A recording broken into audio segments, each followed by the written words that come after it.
sincère, profonde, en restituant, puis nous allons être guéris. Sans quoi, rien ne va se passer. La Bible nous parle encore d'une histoire. Dans le livre de Jonas, Jonas, chapitre 3,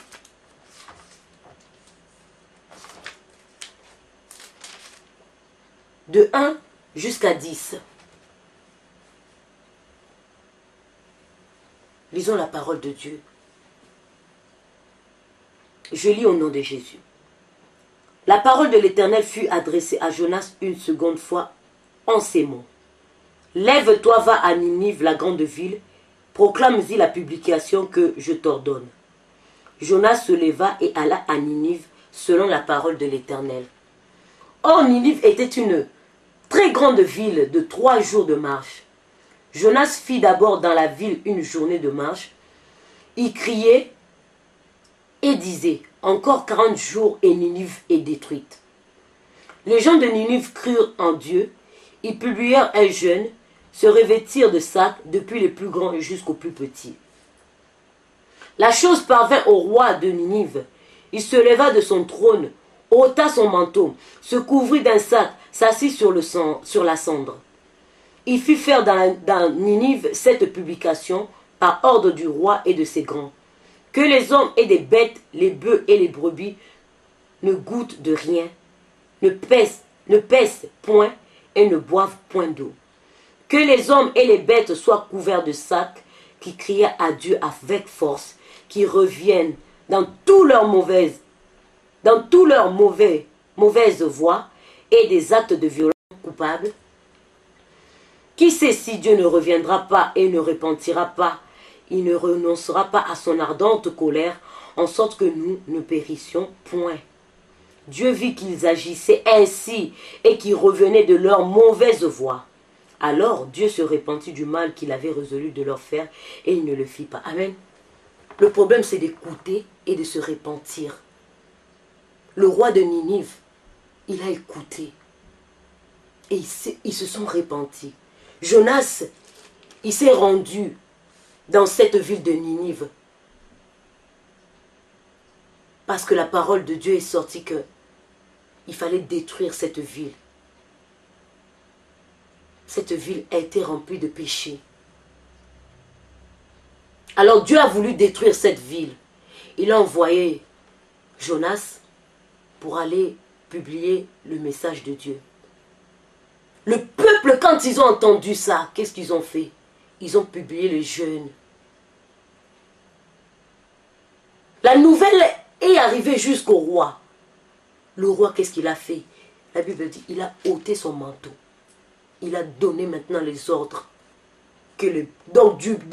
En commençant des animaux jusqu'aux hommes, tous devaient jeûner.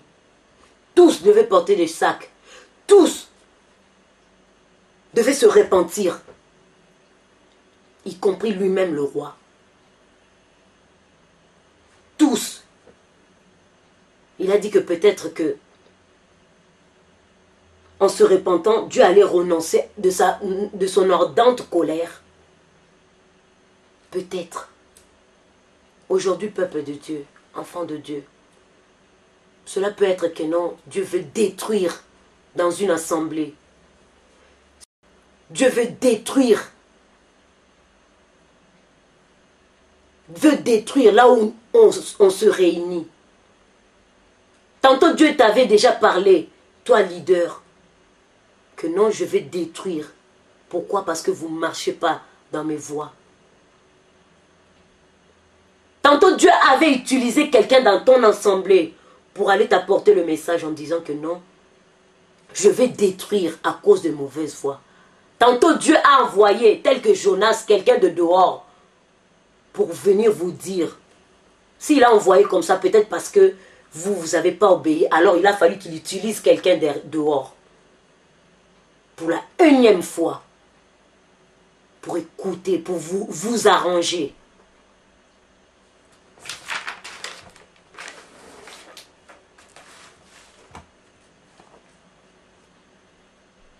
Pour vous arranger.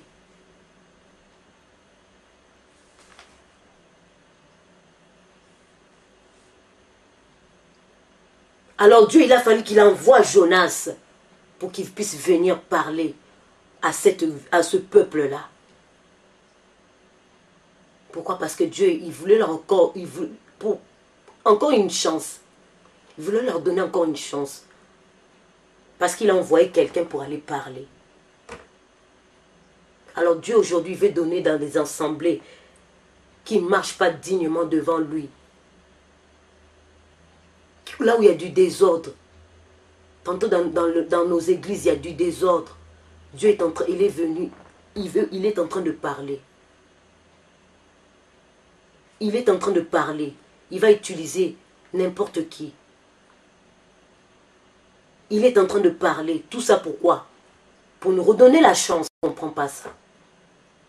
Élie, ses enfants sont en train de faire n'importe quoi dans l'assemblée de Dieu. Ses enfants sont en train de commettre des prostitutions dans la maison de Dieu. Ils sont en train de prendre des sacrifices pour eux et donner à Dieu des sacrifices maigres. Ils faisaient des abominations dans la maison de Dieu.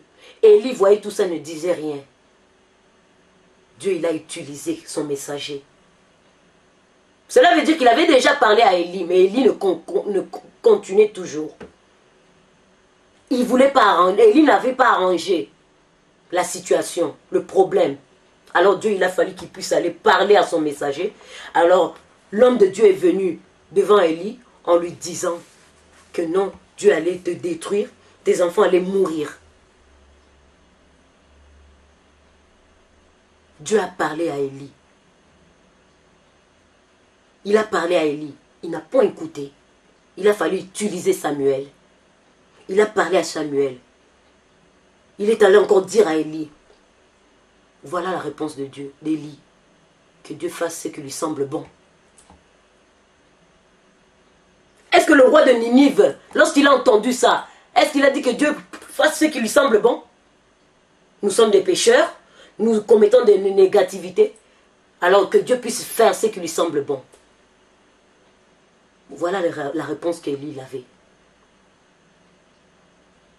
Et la fin d'Élie, c'était la mort pour lui, pour ses enfants. Aujourd'hui, lorsque Dieu est en train de parler, il ne faut pas dire que non, Dieu puisse faire ce qu'il... Non, il veut que nous puissions arranger.